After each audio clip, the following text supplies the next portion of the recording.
My sister and I agreed to keep the haunting strictly to ourselves, and my impression was an Estelle. It was not felt icky when he was helped to the unknown cart alone with the woman of any of them for a minute. Nevertheless, as I say, the old girl had seen eyes. No other explanation could ever be drawn from her. Before 9 and by 10 o'clock had so much vinegar applied to her and would pickle and a handsome salmon. I leave the discretion public to judge for my feelings when under some circumstances at about the half past 10 o'clock master's bees bell began to ring in the most inflated manners and took hold until house resounded with the laminations. I hope I may never again be in the state of mind in the unconscious so that mental frame in which I lived for some weeks respecting the memory of Master B, whether his bell was rung by rats or mice or bats or winds or Master B, whether his bell was rung by rats or mice or bats or wind or what other incidential vibration or somewhere by the other cause, sometimes another times another by the collusion. I don't know, but certain it is that it did ring 2 nights out of 3 until I convinced the happy idea of twisting Master B's neck, in other words, breaking his bad bell offshore and silencing Master B's neck, in other words, breaking teeth, and to become the experience of grief forever. By that time, the old girl had developed such improving powers of gasping that she had become a shining example of way, the very unreason for the some irrelevant. I would address the servant in the loud, lucid manner, pointing on them that I would painted Master B's room and blanked all the papers and the taken Master B's bell away blanked in the rinking, and if they could suppose that they could confound it by whether the boy lived or dead, to clothe himself with no better behavior than would lived by and dead, to clothe himself.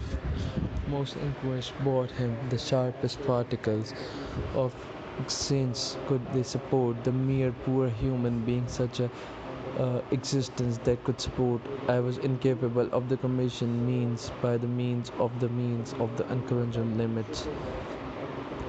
I will become emphatic and cogent, not to say rather compliment, in the girl's sudden such an address when it could nothing for a reason by the ode, shivering from the toes of virgin glaring amongst us like a Portugal reference.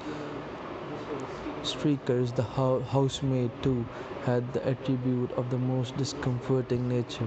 I am unable to say whether she was an unusual lymphatic temperature or what else was the matter with her, but this was young woman temperature or whatever else was the matter with her. But this young woman became a mere domestic relief for the production of the largest, most transparent tears I ever met with.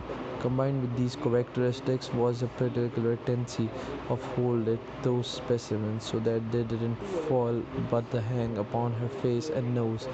In the condition and merely and developing shaking her hand, her silence would throw me more heavily than the admirable Stringland could have done in a verbal disputation for a purse of money, likewise always converted with confusion, as with a garment, but nearly violating of the session with the protest that could course was wearing her out, and but merely repeating her last wishes regarding her silver watch.